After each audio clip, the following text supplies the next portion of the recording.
Sorry to YouTube land. Hello, sorry YouTube. Hopefully we're getting the content flowing through the pipes right now.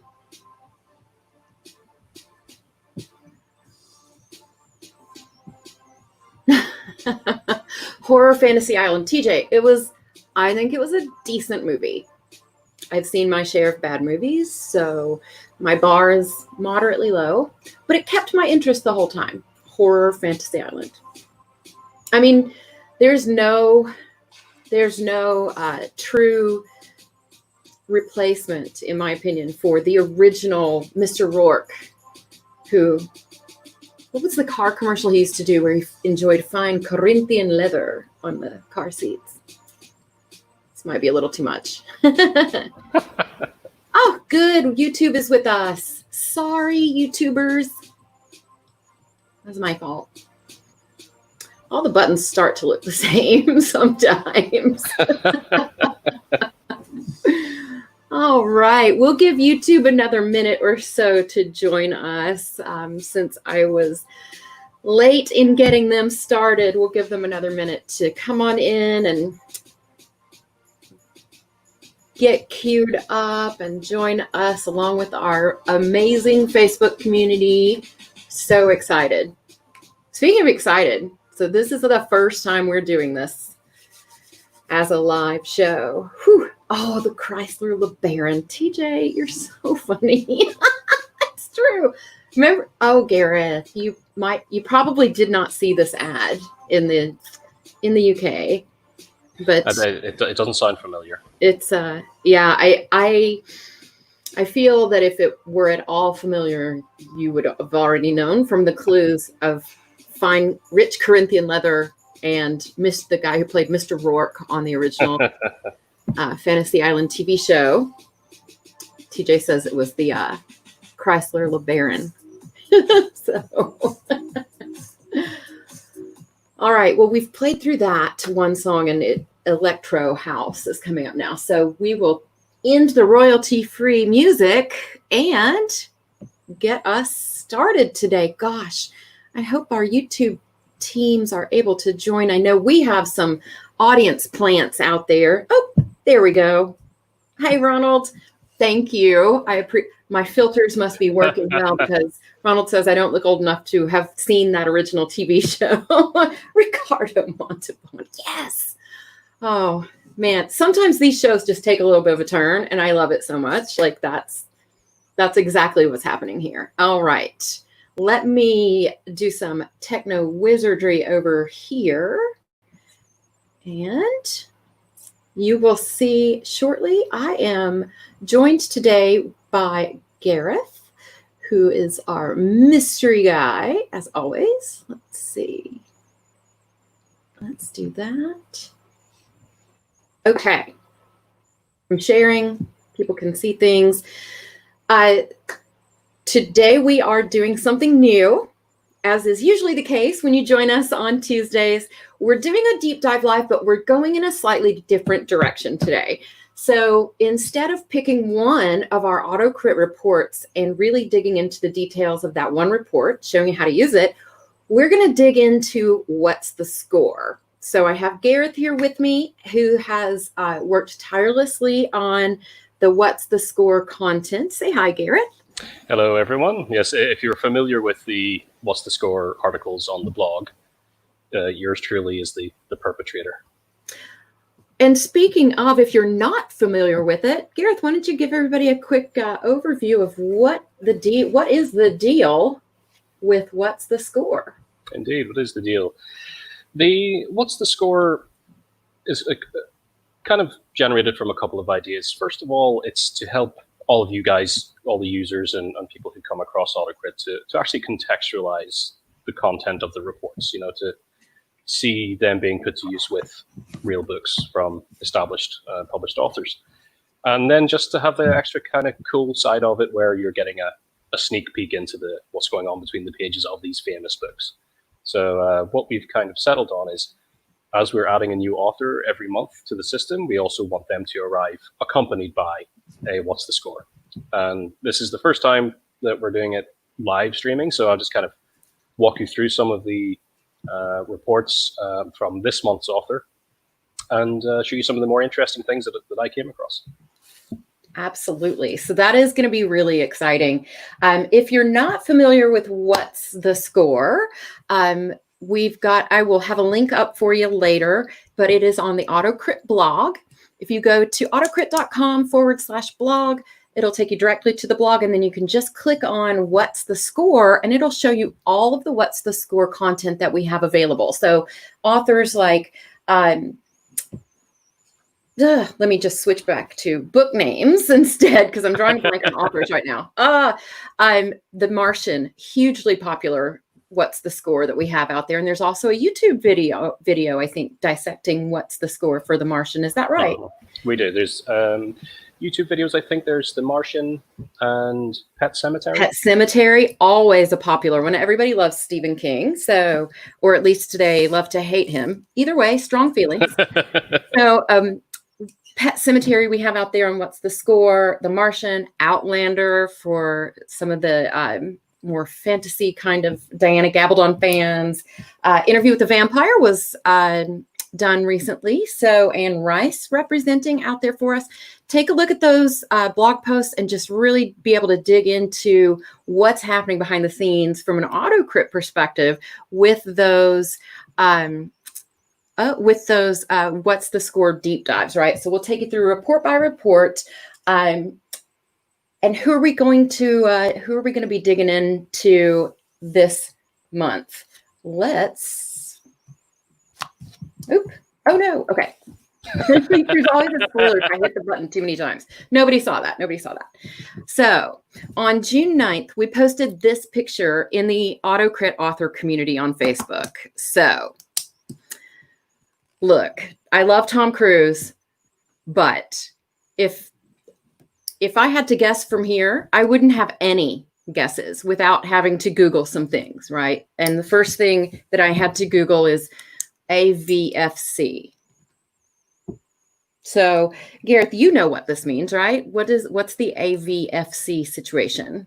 It is Aston Villa Football Club, because this month's author is a raving fan of the team. Okay, and in America, we call that soccer, yes? Is that a soccer thing, or is that like a rugby Correct. thing? Yeah, okay. Soccer. Football club is where we got thrown off with that one. The other thing I had to Google, assist, protect, defend. So, Gareth, what's the story behind that one? That one I can't remember entirely myself, but I believe it's an emblem of the organization that the primary character that this author writes was a member of. Yes. So the primary character of this author, this quite prolific author, was former military police in the Army. So that is the shield and motto of the U.S., the American Army's military police. So now that we know those two clues, and Tom Cruise is there, of course, and is that London in the background? I believe it's where he was born, Coventry. Oh, okay. Okay. So one other potential clue we could have given is coffee, because apparently the author enjoys coffee. Who doesn't? But also the character in this series of novels really enjoys coffee, and coffee was the 16th word in the first novel in this entire series, this very prolific series. Anyone out there watching right now, and for those of you watching the recording, hang in there. It's going to be a bit of a spoiler alert, but anyone out there watching got any guesses? No fair if you already read the email that came out today. Well, the email gave away the author, but not the specific book. So if anybody wants to try to guess the actual book we're going to look into, then even give it a shot. Even better. So I would not have even had a guess with the author without Googling a lot of things and coming up with some ideas. if we add in the coffee, the other thing that I learned recently is that the character actually has their own roast of coffee. So a bit of a spoil coming your way with this. Jack Reacher custom coffee. I've got to have this. So yes, Jack Reacher is the character, the author. Of course, it's James Dover Grant, right? Everyone? Yay. Everybody knows that. Everybody knows that. This guy, good Jimmy, but he is better known as Lee Child, of course. So, little bit of a tease there on the author, but knowing that Lee Child has 43 Jack Reacher novels, does anybody have a guess as to what book we're going to jump into for our What's the Score? Now with 43 and another one coming out, I believe in October. Is that right, Gareth?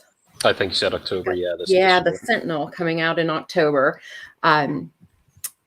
Anybody have guesses? One Shot, always a favorite. One Shot is also, by the way, if you're in Australia watching this replay from Australia, because right now it's time to get your beauty sleep in Australia, I believe. I think one of the roasts that is exclusive to Australia for the Jack Reacher coffee line is called One Shot. I expect that will be what I call high definition coffee, like super caffeinated. Sounds amazing. But no, let's we've tortured them enough, perhaps. Let's say, let's see what we're doing. We're doing Blue Moon today. I see we've got at least one fan in there. Yeah. So this is the most recent published Jack Reacher novel. Fantastic. Oh, that explains why I haven't read it yet. I'm pretty caught up, but I'm not reading them in order. Is that a prerequisite? I don't have to read these in order, do I? Because I'm not. Not necessarily. Okay, good. I don't seem to be missing a lot when I join in the next novel already in progress of Jack Reacher's life. So fantastic. So we are ready to hand it over to Gareth and dig in to What's the Score for Blue Moon by Lee Child. I'm just going to switch that over. And you know what? I'm going to go ahead and expand your screen, Gareth. Sorry, take me and you off. That is fine. Yeah. Sure everybody can get a decent look. You are ready. I ignore the fact there's Kevin's face in the corner. I'm not a part of Kevin's split personality or anything. Oh, the secret is out. The secret is out. What we're going to do here is we won't run through every single report. We've got to be mindful of everybody's time here, but we'll run through some of the most interesting ones that I found. A little later today, probably by the end of this stream, there will be the written version of this What's the Score going live on the blog. So keep an eye out for that. There's more information in there to let you dig into.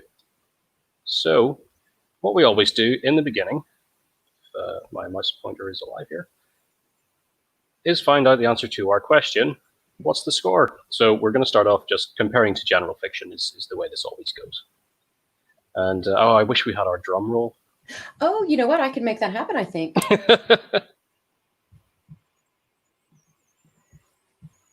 I say as I fervently, feverishly click all of the buttons over here. Go, go, go, go. Oh, no. Too late.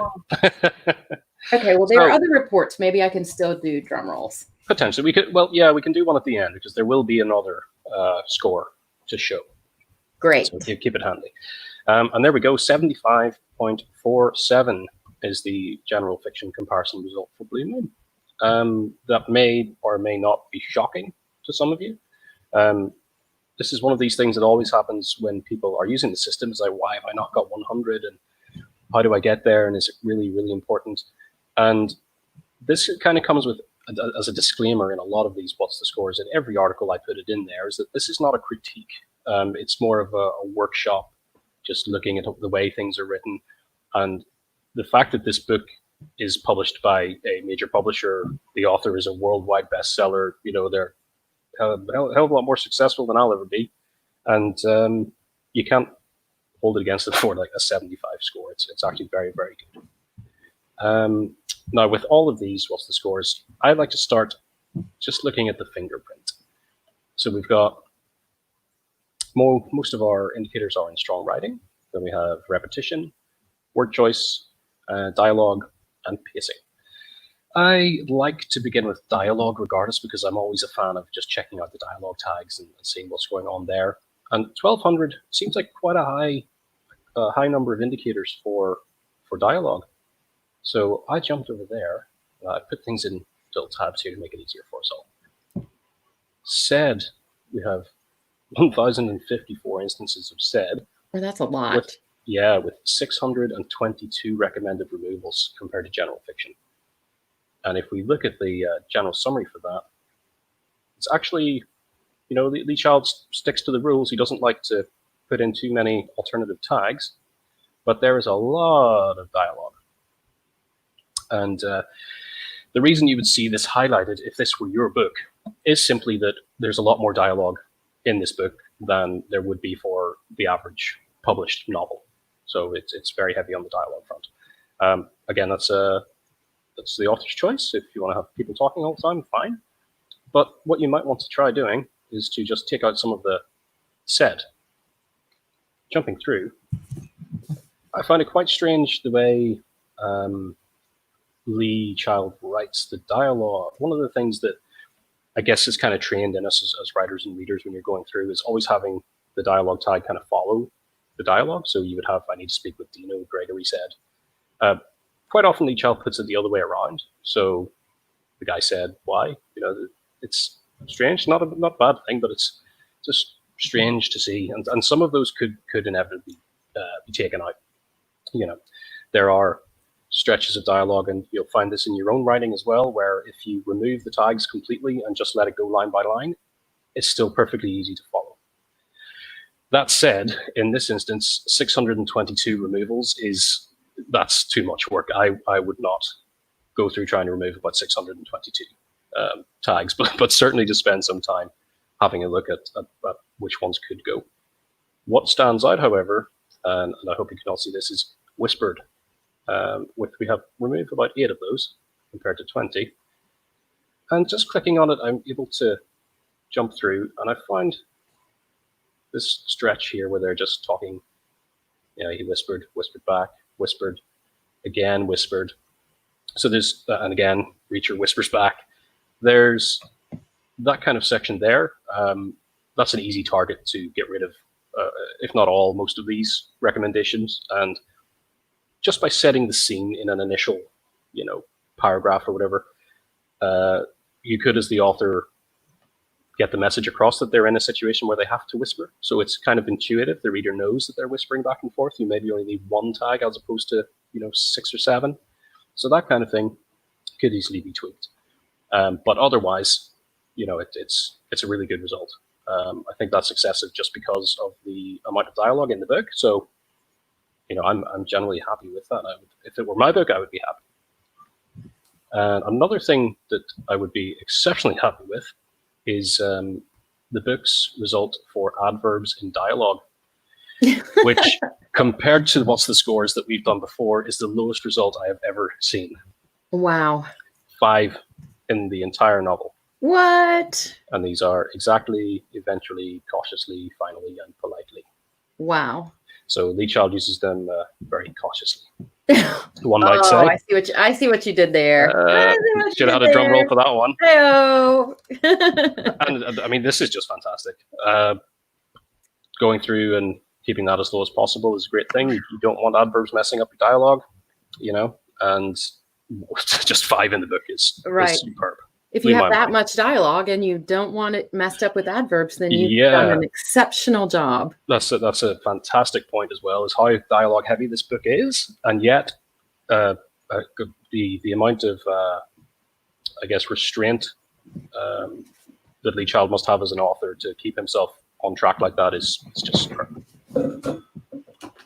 And that gushing aside, let's move on to the next one, which I find. This is just for a bit of humor because we have this word cloud in the system where you can check the most frequent words that you're using and the most frequent phrases that you're using. So let's say that reacher is quite obviously the most commonly used word throughout the whole book. I'm going to let people that are viewing in YouTube or Facebook chat, given what I've just said about dialogue, what do you think the most frequent phrase used in the book is? I have a really good guess. I'm not going to spoil it this time. I'll give it about 10 seconds and then I'll move forward here. But yeah, I mean, it's in terms of words, it's dwarfed. You know, I was just remembering a previous session we did on show versus tell. So quick plug for that. If you haven't seen our deep dive live on showing versus telling, you should definitely check that out. But we had a slide in there that was a long description of a scene that illustrates how you can use showing to slow time down, right? So it was from Lee Child, one of the Jack Reacher novels, where Reacher shoots a gun and it gives just this amazing detail in slow motion about firing that gun and the bullet's trajectory and it was just phenomenal. So for a guy who's dialogue heavy, he sure knows how to use some other techniques to really paint that picture and get that pacing in line. So I'm excited to see our pacing conversation here, if we're going to touch on that. It looks like we've gotten a lot of what I believe are going to be correct answers. Okay, that's it. I'm shocked if it's not. Reacher said. Yes, a gigantic absolutely. Reacher said. Absolutely. Yes, Reacher said. So that's just there for a bit of fun. I mean, if you need more proof that the system can, the AutoCrit platform within a few minutes can just tell you that your book is exceptionally dialogue heavy. It's in those 2 points. Here's the good one. So moving on from this, I think the next up is adverbs. Now the adverbs result is actually pretty good. We're between good and great here in terms of the overall. We've got some overuse. This is the kind of thing where I would check the numbers again, coming from the perspective of if this were my manuscript and I was in here editing it. And Gareth, this one is different than the one we just looked at, correct? It is. This is just basic adverbs that have been used throughout the writing, but not attached to dialogue. So the previous one was adverbs in dialogue. Adverbs in dialogue. Tags. Yeah, okay. So generally, adverbs, you want to keep them as low as possible. Sometimes you do have to use them. They work. Other times, but when it comes to dialogue, I wouldn't really want them there at all, as much as possible. And the thing that I found here, we've got a lot of probably. This is just remove about 60. Everything else kind of goes down in numbers as you check them out. And I thought, well, it seems quite a lot of use of probably. And then jumping through, I came to like this little section here, and this happens quite often. This is Lee Child kind of writing Reacher's thought processes as he's trying to work things out. So it'd be like, probably too young to fight in World War II, probably did a 3-year hitch in Germany, probably got called up again for Korea. Between the word probably and maybe throughout this book, it happens a lot. And it's just kind of Reacher piecing together the situation he's in. So it'll be probably, maybe this, maybe that. And while it's kind of cool, it's got that same sense, I think, of time, that you mentioned with the gun.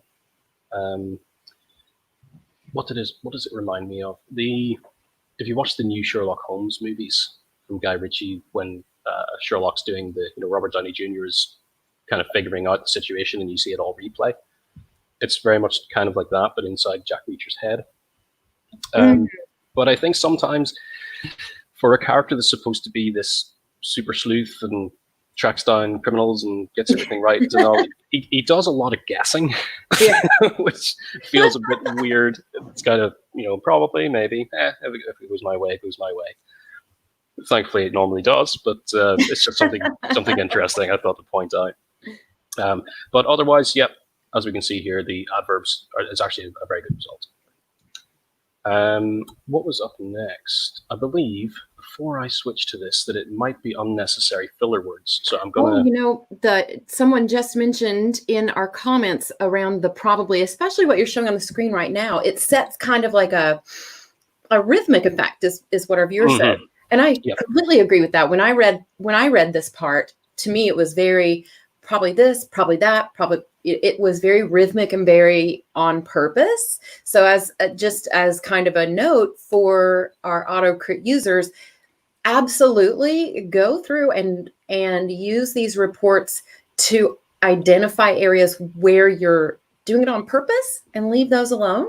Yeah, that's one of those things. Areas where it's whether it's unintentional, those are the ones you want to spruce up. So yeah, I like the rhythm that he's creating with this. Yes, it harkens back to the Destination Unknown challenge where we did the repetition. Like, of course, that was a challenge because we just wanted you to get rid of all the repetition regardless. So that was what the challenge was. But for example, you might see this, and as I said, there's many times in this book that this happens where it's probably this, probably that, probably but it is kind of rat-a-tat-tat thoughts, and that's perfectly fine. That's literally for effect. So you might be checking for repetition in your own book and come across something like this, and you're like, well, that's exactly what I wanted to do. So it's not a problem. Yes. Keep it if you love it. Yeah, absolutely. And as mentioned, the next one I think is unnecessary filler words. So I'll throw out a guess again to what people think the most common filler word is going to be. Oof, that's a tough one. Do you have some examples of what filler words are? There's I'll give about 3. Then, that, that's, and yes, there. Just? Just, yes. Good just one. is definitely one. Oh, yes. So, could be any of those. I think the most common that people tend to find is just and that. But let's not hang around too long anymore. Eek. The result is then, I believe. So the overall result, every time you run something in AutoCrit and you see all the red, there's a kind of immediate moment of panic when you see like 193. What? And well, there goes my evening. I panic when this isn't even my book. When you open the summary, it's average. It's fine. You of course want to do some trimming. You'll find that is the most common, but not particularly overused. What we would need to focus on here is then. There definitely are. I could spend all day just sort of clicking through and highlighting bits, but there is more than enough opportunity within this manuscript to remove thens. Even the top shelf authors out there, their manuscripts move through and get published with extra words that aren't really necessary. So these filler words are one of the easiest. For any people out there watching that haven't really dug in and used the system, the unnecessary filler words is one of the best ways to begin with your manuscript and just start tightening things up. It really does make a difference. But I find myself looking for filler words all the time now, especially then. That's my my latest thing.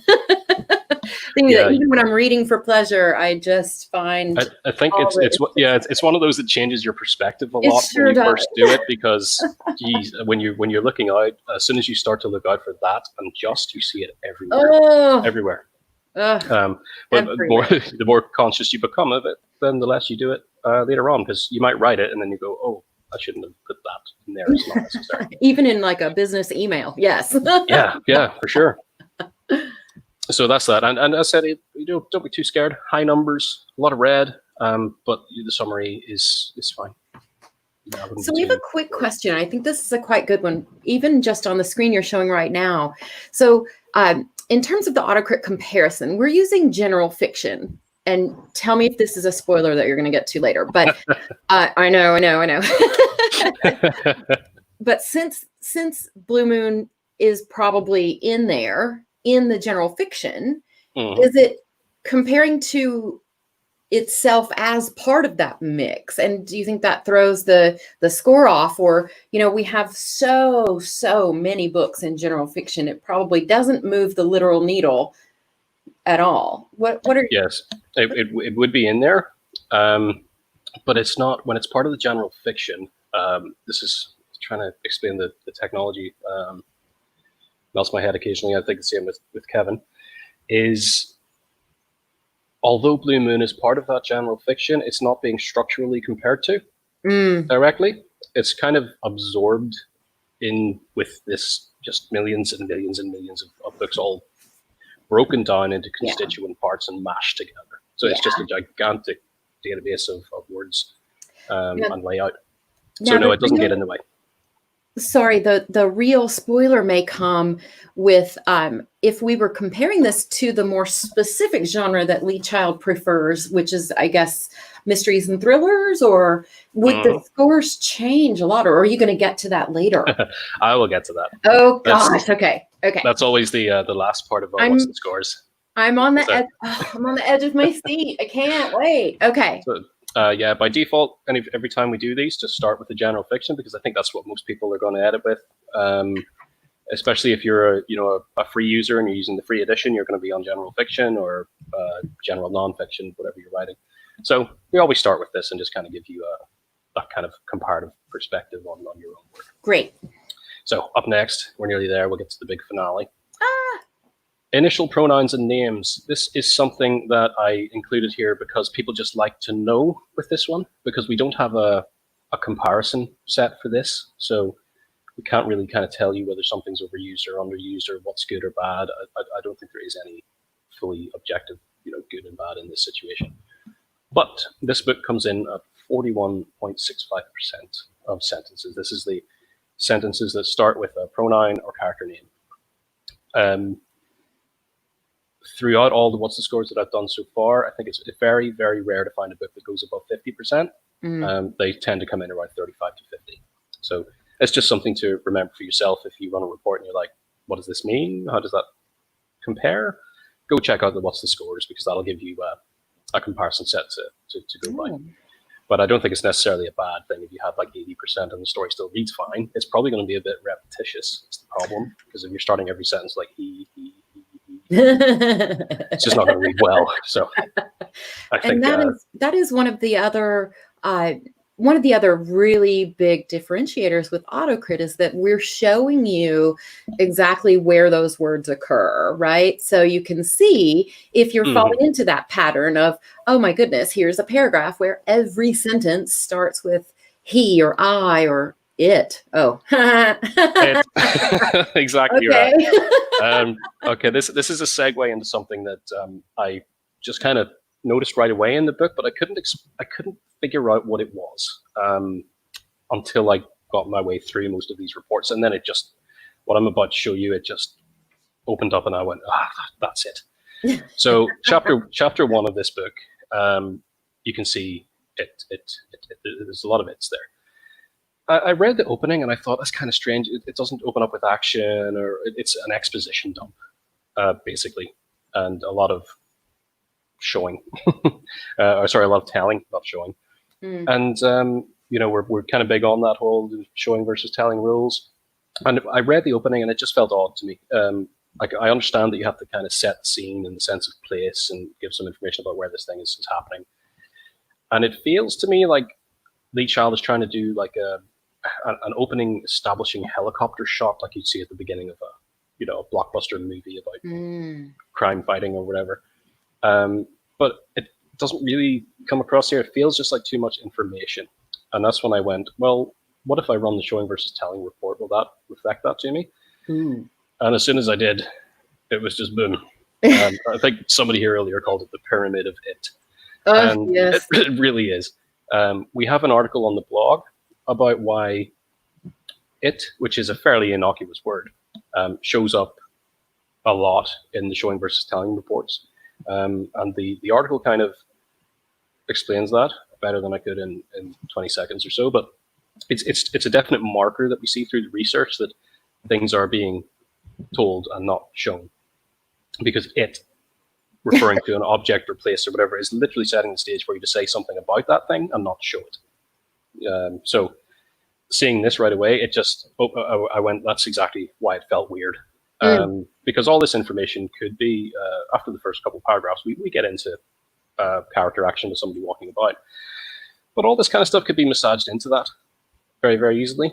So, as I said, it's not I'm not here to critique or say anything bad about the book, but that stood out to me, and it's something in your own reports. If you ran showing versus telling and saw this kind of thing, you might want to think about taking a different perspective on that. I wonder, it's interesting that you said it was like a movie opening.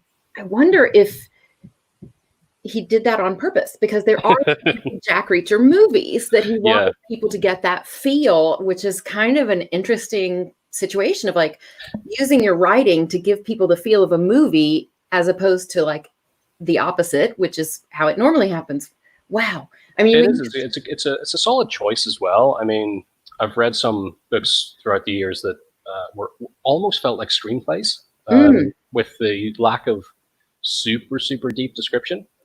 But they were really, really good because that kind of pared back style just meant the pace rocketed. You just flew through the book and it never stopped. So it's also, it is a good way to go, and something you might want to try. Thinking a more cinematic approach. So interesting. It's just, another point in the column of AutoCrit providing you this visibility and spurning your thoughts as the creator of this work. Is this the vibe I want to give? Am I doing this on purpose in order to give the reader a specific feeling? That's the whole point. I think the whole point of the system as well is we do hear from people that are, kind of new to AutoCrit, or just hear about it and think that there's a step beyond this where, there's a button here that I click and it automatically just wipes all this. Never. The idea is to get everything. Yes. The idea is just to get you thinking about it, to actually become better at what you're doing, rather than like system write my book, and then it just erases everything and you lose your voice and you lose everything unique. Right. Don't ever. I would never ever suggest anything like that. Just so, and we've gotten a few comments coming through from our live audience viewing right now, that it definitely looks like it could be turned into a script very easily. And one that I thought was so interesting, like, I wonder if his earlier works did this as well. That's a fair point. It might be something of a sneaky transition since the movies started getting made, Yeah, absolutely. And then, and the whole point of this technique of telling instead of showing, right, is on purpose to set the stage of everything. One of our viewers says, those turf wars that he mentions right there, in a very matter-of-fact way, it's just a tell, but it's so important to the rest of the story. Yeah, but it's not, the fact that they're happening is important. Do you need to go into excruciating detail of all the years of turf wars that are happening? Probably not, but that in itself is a piece of information that's important for the reader to know right from the very beginning. So just a fantastic example of a technique that's neither good nor bad. It's just used in different ways. It is what it is. So fascinating. Yes. And one thing I can't comment on with this, because I haven't read the whole series, perhaps this is stuff that is filling in from what's happened in previous books. Ooh. I don't know. Yeah. It might be the same city that he had in the last book or whatever.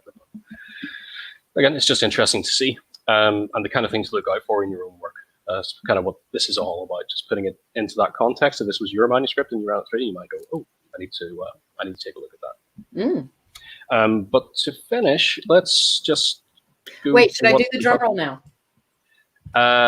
Give me 1 second. Oh, we're not finished yet. Okay. Quick look. I'm ready. Quick look at the Power Words profile, because Power Words are always cool. I like them. And I think what we talked about in a previous, you and Kevin, in a previous Deep Dive Live, was there always tends to be three major emotional cores, so to speak, that we find in most manuscripts. And here we've got fear, greed, and encouragement, which sounds about right for a kind of action thriller set around gangs and money. So very simple.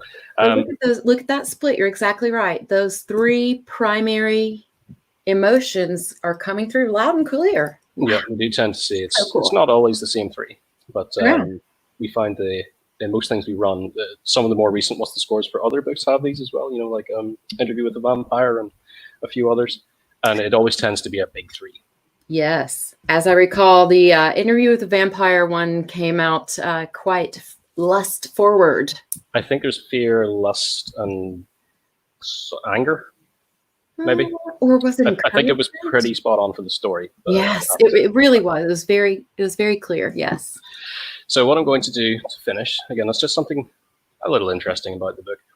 We'll go back to this score. So our initial summary score on general fiction is 75.47.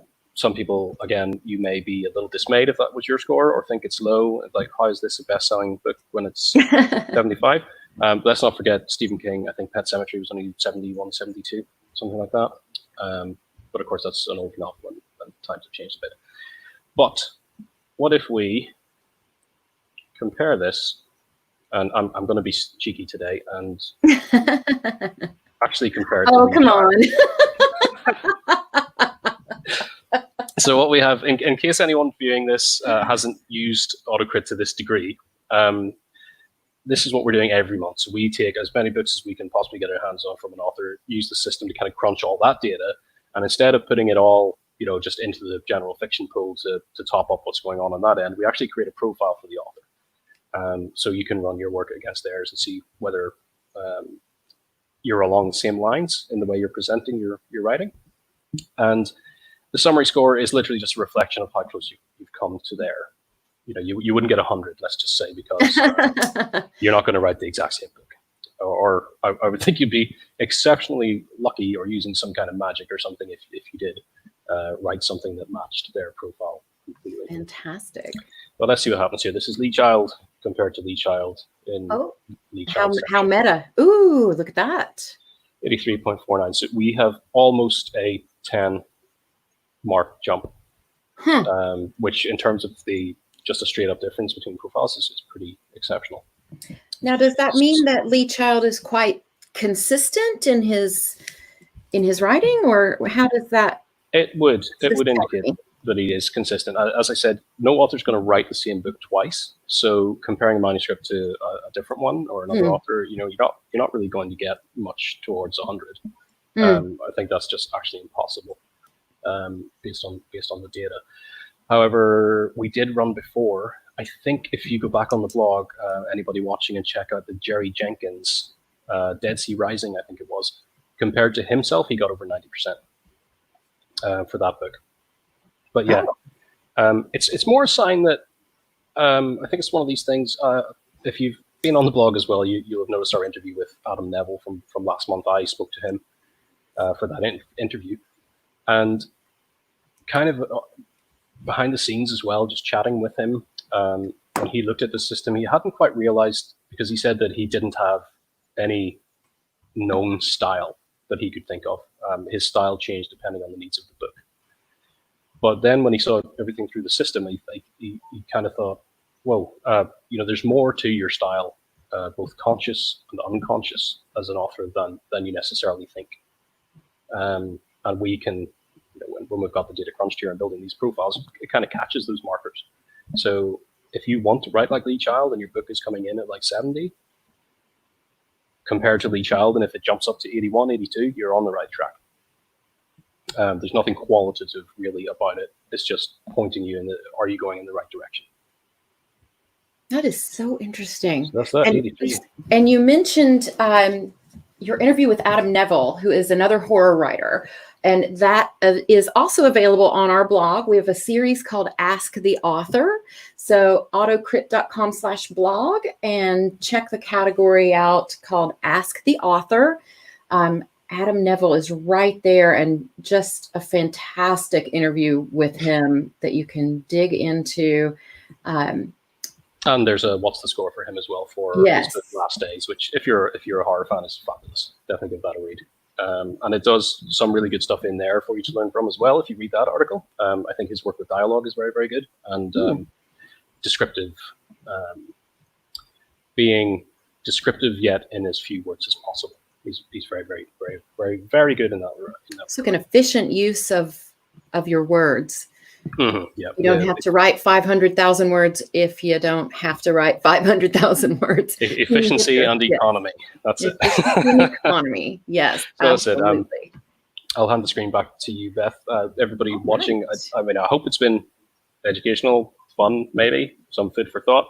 So much food for thought. I think we've blown a few minds here with the level of detail that goes into these, and the fact that AutoCrit really helps to reveal these techniques that you're using as an author, and can help you fine tune it so you can really get your story across the way that you want it to come across. So it's also part of the reason why we always say, AutoCrit is not going to write your book for you. You have options. We're gonna show you things and help you feel empowered as the creative force behind your work to what I call the 4 R's, right? Replace it, remove it, reword it, or just reject it. You can imagine Lee Child looking at his AutoCrit score of Blue Moon at that intro part where it says it all the time, and saying, I love it. I did that on purpose. Yeah. I did it and I'm keeping it. I did it and I love it and I'm keeping it. And millions and millions of people will agree with him. So, as we said in the beginning, we're doing this every month. I personally sit down and run through the books, the choice for that month, and we'll have it written. And if you guys want to see more on video, we can schedule those in as well. Yeah. Maybe not every time, but we can certainly pick a good one when there's a new release or something to give you that. I just like you're kind of rubbing your hands together and like, oh, I'm getting a look at this brand new book, and it feels sneaky. It does. But I got to tell you, like, one of my favorite times of the month here at AutoCrit is when Gareth gets his hands on a new book for What's the Score? And there's always something that's really interesting. So that's the question that the team always has. It's like, what did you find out? Ooh, what's really cool about this new book or this new author that's coming into the AutoCrit system? So love it. Love it. Thank you, Gareth. I really appreciate that. As always, here on Deep Dive Live with AutoCrit, we always have homework for you. So, so hang in there. I know a lot of people are like, oh, look, it's over. I'm going about my day. Well, not before we assign you your homework. You know Good how luck. we are. So two bits of homework for you. One, check out the What's the Score in our AutoCrit blog. We've made a short, easy link for you. autocrit.com/WTS. What's the Score? So go over to our blog and check those out. Things like Outlander, Interview with the Vampire. What was Adam Neville's book? Last Days. Last Days. There's quite a lot on there. We've got Jerry Jenkins with Dead Sea Rising, Pet Cemetery. I mentioned. Cemetery, always a good one. Outlander. There's The Next Always. We try to keep it. Oh yes, a romance. Varied. Oh, so yes. we've got romance, fantasy, horror, thrillers. It's all there. Absolutely. And your big homework, check out your own work. How does your work stack up? If you're a thriller writer, compare yourself to Lee Child. Compare yourself to one of our other dozens and dozens and dozens of best-selling authors, or a specific genre. Compare yourself to romance. If you're a horror writer, probably don't pick romance. I mean, that could be interesting, but who knows? I think if you score well comparing your horror story to a romance author, that could lead to lots of questions. My recommendation, I know it's weird, isn't it? It's like, okay. Compare your work to Lee Child in AutoCrit. The content is there, as Gareth showed us today in our walkthrough. That was the live system, so ready for you to upload your novel or manuscript and compare it to Lee Child and see how you stack up in your What's the Score. I see a comment coming through on the chats. I will go ahead and put up a banner. If you are a free forever user and you may have missed out on that initial 72-hour window to get a 14-day trial of Pro, which you will need to pick a specific genre or to pick a specific author to compare. If you missed out on that trial, we are here to help you out. AutoCrit.com/DDL. I love these TPAs, TLAs, 3-letter acronyms. AutoCrit.com/DDL for Deep Dive Live. That will take you directly to the checkout page to upgrade yourself for a 14-day trial of our full version of professional access in AutoCrit for just $1. So take a look at that. We will also post this link in the comments if it's not there already, and get you started in professional level access so you can compare your work. And with that, you have your homework assignments. You have tons of new information from Gareth and the team here at AutoCrit today. So Gareth, any last minute requests, comments, questions, anything? No, as I said before, I don't think anybody's got any more questions in the chat there. Thanks for coming. I hope it's been fun. Let us know if you want to see more. And there was something else. Look out for another teaser for next month's author coming soon. Oh, yes. As a reminder, we do a new author every single month in AutoCrit, so stay tuned for that. Rather be a fish than a bird, or a bird than a fish. Thank you, everyone, and we will see you next time. Have a great day. Bye-bye.